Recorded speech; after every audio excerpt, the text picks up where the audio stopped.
Hello everyone. और आज हम लोग जो डिस्कशन करने वाले हैं वो है आपका सूरदास। और सूरदास भी one of the greatest writer बोल लीजिए, पोएट्स बोल लीजिए, जो भी कह लीजिए। इन्होंने भी बहुत सारी बुक लिखी हैं। और सूरदास जो है, इनके बारे में ये कहा भी जाता है कि ये जन्म से मतलब अंधे। कुछ लोगों का ये भी मत है कि ये जन्म से ही अंधे थे, और कुछ लोगों का ये भी शायद है मत, एक क्लियर नहीं है क्योंकि इसका इतिहास पढ़ा गया है, उसमें भी एक क्लियर कट नहीं गया। कुछ लोग कहना है कि कुछ समय बाद जो है अंधे हुए थे, लेकिन इन पर भगवान की कृपा बड़ी थी। ये भगवान मतलब कहा जाता है कि एक तरीके से इन पे बहुत ही अच्छी कृपा बनी हुई थी। अभी इन्होंने जो है पद, जो आपके सिलेबस में जो पद है सूरदास का, वो भी एक बहुत मतलब, पहले तो मैं अगर बताऊं तो सूरदास भी जिस तरह से तुलसीदास हैं, मैं उनको कंपेयर तो नहीं कर रहा हूँ, बस सूरदास भी अपने आप में एक बहुत ही बड़े महान, मतलब आप कवि कह सकते हैं, बहुत ही बड़े महान कवि। अगर आप इनको फॉलो करें तो हमारी प्रॉब्लम एक्चुअली क्या है कि हम लोग को फॉरेन चीजें ना कूल लगती हैं, समझ रहे हैं आप। और इंडिया में जो राइटर्स हुए हैं, हम उनके बारे में अगर आपको मैं बोलूं, आई एम नॉट क्रिटिसाइजिंग मतलब एनीथिंग, मैं कुछ क्रिटिसाइज नहीं कर रहा कि आप क्या कर रहे हो गलत है सही है, I am not criticising that. But मेरा ये मानना है कि आप जहां पे रह रहे हैं, आपका जो कंट्री देश है, आप जरूर वहां के बारे में जरूर जानिए, एटलीस्ट वहां के बेस्ट के बारे में तो जरूर जानिए। दूसरों को अच्छा बोलना ठीक है, कोई प्रॉब्लम नहीं है, बट हमारे पास जो है, हमें उसकी वैल्यू के लिए कुछ ना कुछ जरूर जानना चाहिए। ये बहुत अच्छी चीज है, ये आपको बहुत हेल्प करेगी। एंड ट्रस्ट मी, अब गवर्नमेंट जो है वो अच्छे ढंग से काम कर रही है, बिकॉज वो फोकस कर रही है कि हम जो है इस पे अपने कल्चर, अपनी जो संस्कृति है, अपने जो लोग हैं, उनको प्रमोट करने का काम करें। वो बहुत अच्छा चीज है। मैं आपसे इस बारे में कॉन्टेक्स्ट वाइज में रिक्वेस्ट करूंगा हमेशा कि कुछ कुछ किताब, जैसे आप, मैंने बोला था भगवत गीता, फिर उसके बाद मैं आपको जो बताऊंगा इंडियन कुछ बुक्स जो आपको पढ़ने ही चाहिए, हर हाल में पढ़ने चाहिए। चाहे आप किसी भी क्लास में हो, किसी भी एज के हो, उससे कोई फर्क नहीं पड़ता। वो आपको बहुत ही अच्छा, एक जो बोलते हैं ना सेल्फ कॉन्सेप्ट, लाइफ का जो एक तरीका है जीने का, वो बहुत ही अच्छा आपको वहां से मिलेगा सीखने को। तो सूरदास के बारे में भी जरूर पढ़ना चाहिए, डेफिनेटली। तुलसीदास का तो रामचरितमानस पढ़ना ही चाहिए, भगवत गीता डेफिनेटली पढ़ना चाहिए। ये सब चीजें आपको बहुत कुछ सिखाएंगी। इसमें सिलेबस के लिए मैं दो तीन चीज, मैं क्यों जो कॉन्टेक्स्ट वाइज बात किया कि हम फॉरेन राइटर को बड़ा कूल कहते हैं।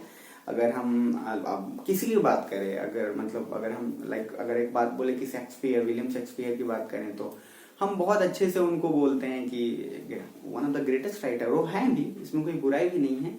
बट इसका मतलब ये नहीं कि हमारे जो लोग हैं वो बोले हमारे से ही बहुत कौन है। जो तुलसीदास जी ने जो लिखा है भगवत गीता, और उससे पहले उसी संस्कृत से बहुत सारे वर्ड, बहुत सारे संस्कृत से बहुत सारी भाषाएं निकल के आई हैं, तो हमें अपने बारे में भी जानना चाहिए। ठीक है, फिलहाल आते हैं सूरदास का जो पद है, बहुत मजेदार पद है। और इस पद का जो अगर मैं कंक्लूजन एक तरीके से या समरी अगर आपको बताऊं, तो इसमें एक डिस्कशन किया गया है किसके इसके बीच, जो कृष्ण भगवान है। तो कृष्ण भगवान क्या है कि आप छोड़ के जा रहे होते हैं वृंदावन, ठीक है ना। तो उसमें क्या हो रहा होता है कि जो गोपियां हैं, जिनके साथ वो बचपन से ही घुले मिले खेले, और मतलब उनका जो एक तरीके से आप कह सकते हैं कि एक लेवल जो स्नेह हो गया उनसे, जो एक लगाव हो गया है, तो अब वो छोड़ के वहां से जा रहे हैं। तो अब वो चूंकि डायरेक्टली आए नहीं है मिलने गोपियों से, उन्होंने उद्धव को भेजा है, क्योंकि अब वो राजा हो चुके हैं वहां के, तो उन्होंने उद्धव को भेजा है कि जाके तुम उनको समझा दो अच्छे से। तो इसमें में एक पद है जो मैं आपको पढ़ के एक बार सुनाऊंगा, और आपको काफी मजेदार लगेगा। ठीक है, तो ये पद कुछ ऐसा है। ठीक है, सबसे फर्स्ट इसमें है, उद्धव तुम हो अति बड़ भागी, अपरस रहत स्नेह स्नेह तगाते, नाहीन मन अनुरागी, पुरैन पात रहत जल भीतर, तारस देह न दागी, जेव मल माँ तेल की गगरी, बूंद न ताकों लागी, प्रीति नदी में पाँव न बोरे, दृष्टि न रूप परागी, सूरदास अबला हम भोरी, गुर चटी ज्यों पागी। इसमें उद्धव को क्यों भेजे हैं कृष्ण भगवान? उद्धव को कृष्ण भगवान इसलिए भेजे हैं क्योंकि उनको पता है कि अगर वो जाएंगे तो वहां से उनका आना मुश्किल हो जाएगा, क्योंकि वो भी अब उनसे वो लगाव चीजें हैं, और वो कन्विंस करेंगे तो वो गोपियों को जो है ना, उनको उनकी बात मानना मतलब टाल नहीं सकते। प्लस वहां से उनको भी वो चीज है, उनको भी डर है कि वो भी मोह के बस में ना आ जाए। ठीक है ना, क्योंकि इतना जो लाड़ प्यार है दोनों के बीच, गोपियों और कृष्ण भगवान के बीच, इतना ये चीज है कि वो आ नहीं पाएंगे खुद। ठीक है ना, तो उद्धव आए हैं समझाने की, देखो अब तुम लोग मतलब अपना मन एक कर लो, क्योंकि अब जो है कृष्ण भगवान नहीं आने वाले हैं, क्योंकि वहां के वो राजा बन गए हैं। तो तुम लोग उस बात को अब मतलब भूल जाए, एक तरीके से जो हुआ सो हुआ। तो ये बात जब वो समझाते हैं तो उसी समय वो बोलते हैं, आके उद्धव बोलते हैं कि जब मिली ना फर्स्ट लाइन, उद्धव तुम हो अति बड़ भागी। ये गोपियां क्यों कह रही हैं कि उद्धव तुम बहुत ही भाग्यशाली हो, इसलिए क्योंकि तुम हमेशा कृष्ण के साथ रहते हो। इसीलिए तुम जो मुझे समझाने हम लोगों को जो तुम आए हो, तो तुम तो प्लीज मत ही समझाओ, क्योंकि हम लोग कृष्ण भगवान के साथ ऐसे जुड़ गए हैं जैसे एक चींटी मिठास के साथ, ठीक है, जिसमें लिखा हुआ है ना, गुड़ चाटी जेव पागी। मतलब जैसे एक चींटी एक अपने मिठास के साथ उसको जो प्यार है, लगाव है, उसकी तरह हम उनसे जुड़ चुके हैं कृष्ण भगवान से। फिर वो बोलती हैं कि बूंद न ताकों लागी, दृष्टि न रूप परागी, प्रीति नदी में पाँव न भोरियो।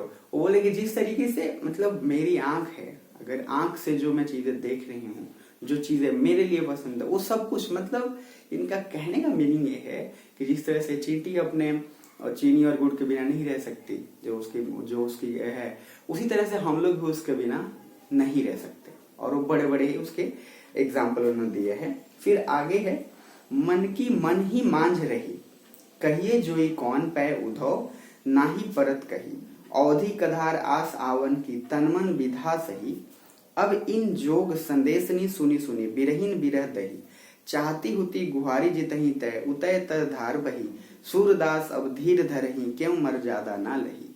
ठीक है, आगे है फिर, हमारे हरि हरिल की लकड़ी, मन क्रम वचन नंद उदन, उरिया दृढ़ करी पकड़ी, जागत सोवत स्वप्न दिवस निसी, काना काना जकरी, सुनत जोग लागत है ऐसो, ज्यों करई ककरी, सूतो व्याधि हमको ले आए, देखी सुनी न करी, यह तो सुर तिन्ही लो सोपे, जिनके मन चकरी। हरि हैं राजनीति पढ़ी आए, सुमझी बात कहे मधुकर के, समाचार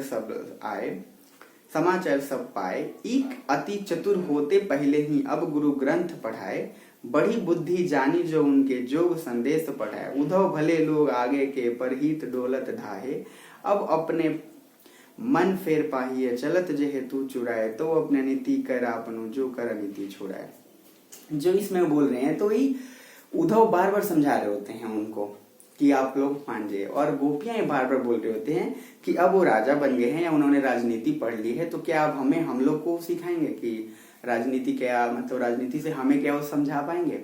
अगर उन्हें ऐसा लगता है या तुम्हें ऐसा लगता है कि तुम लोग राजनीति से हमें मना पाओगे या हमें समझा बुझा दोगे, तो ऐसा नहीं होगा, क्योंकि हम कृष्ण के याद में पूरी जिंदगी हम लोग रह सकते हैं, इंतजार कर सकते हैं, और अगर वो नहीं भी आया फिर भी हम उन्हीं के प्यार में पूरी जिंदगी बिता सकते हैं।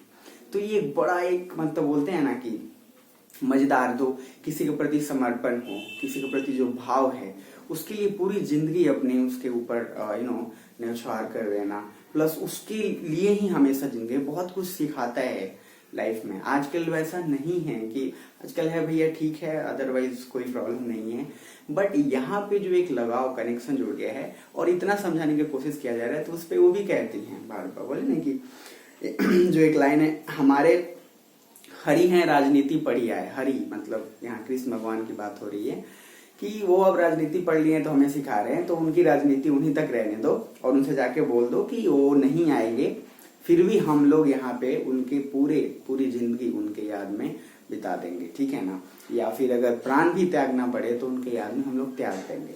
तो उद्धव कितनी भी सारी चालें चलता है, कितनी भी सारी चीजें समझाने की कोशिश करता है, लेकिन बेचारे का उसका कुछ नहीं हो पाता है, वहां से वो पुनः लौट जाता है। और जब उद्धव कुछ बोलने को होता है तो गोपियां यही बार बार बोलती है कि तुम तो बहुत बड़भागी हो, तुम बहुत ही भाग्यशाली हो, तुम तो खुद कृष्ण के साथ रहते हो और हमें बोल रहे हो कि हम उनसे दूर रहे या वो नहीं आएंगे, तो तुम तो कुछ मत ही बोलो, क्योंकि तुम खुद वहां पे होकर और पूरी जिंदगी अपने अच्छे से जी रहे हो, और हम लोग यहाँ पे हैं तो तुम हमारी मतलब समझ भी नहीं सकते, और हम जिस व्यथा में हो तुमको पता भी कभी नहीं चलेगा, क्योंकि हम लोग उनसे ऐसे जुड़ गए हैं जैसे एक दिया और बाती, जैसे एक चींटी गुड़ से जुड़ जाती है।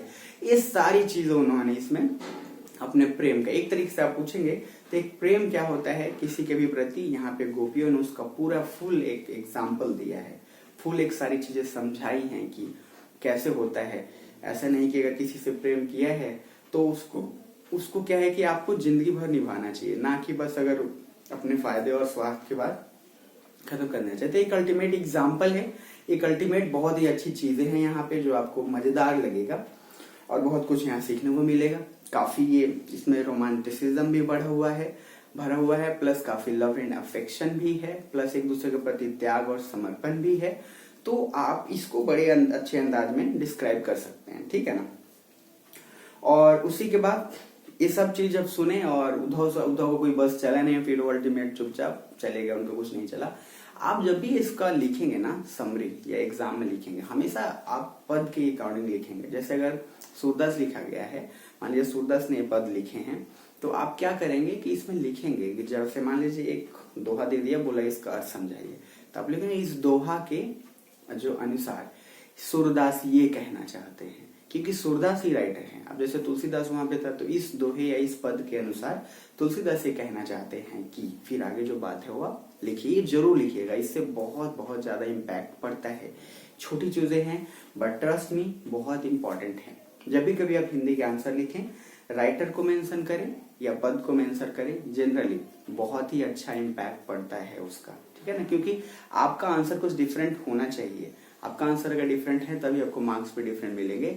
लोग सीधा सा दोहा लिखते हैं, ऊपर दोहा लिख के नीचे उसका अर्थ और अर्थ में लिखना शुरू कर देंगे। तो आप हमें से एक लाइन जरूर दो इसमें कि इस दोहे या इस पद के अनुसार, अगर आपको मान लीजिए नहीं पता है कि किसने लिखा है, तो लेखक ये कहना चाहता है कि, अगर आपको पता है कि ये सूरदास है तो आप वहां मेंशन कर दीजिए इस पद के अनुसार सूरदास यह कहना चाहते हैं कि, ठीक है। तो ये बहुत ही इंटरेस्टिंग है। अगर पूरा सम अप कहें तो सम अप ये है कि कृष्ण भगवान जब छोड़ के जा रहे होते वृंदावन और राजा बन गए होते हैं, तो उस केस में क्या होता है कि वो भेजे होते हैं उद्धव को कि तुम जाओ और गोपियों को समझाना कि अब मैं नहीं आ पाऊंगा, तो मतलब नहीं मेरा इंतजार करें। लेकिन गोपियां हैं, ऐसा नहीं है कि जब तक थे तब तक थे, अब चले गए तो मतलब चले गए। उनका इतना लगाव, इतना प्रेम होता है कि वो उनको किसी भी कीमत पे छोड़ना नहीं चाहते। उसके बदले उन्होंने बहुत सारे लोभ भी दिए उद्धव कि तुम उसके बदले ये सब कुछ, बोले कि तुम नहीं समझोगे उद्धव कि हमारी क्या स्थिति है, हम क्या महसूस कर रहे हैं, हमें वो कोई चीज नहीं चाहिए, हमें बस श्री कृष्ण चाहिए। अगर दे सकते हो तो ठीक है, नहीं तो कोई बात नहीं, हम पूरे उनके याद में हमेशा पूरी जिंदगी गुजार सकते हैं, ठीक है। तो आई होप ये चीजें आपको अच्छी लगी होंगी। फिर मैं आपको मिलता हूँ नेक्स्ट वीडियो में नेक्स्ट चैप्टर के साथ, ठीक है।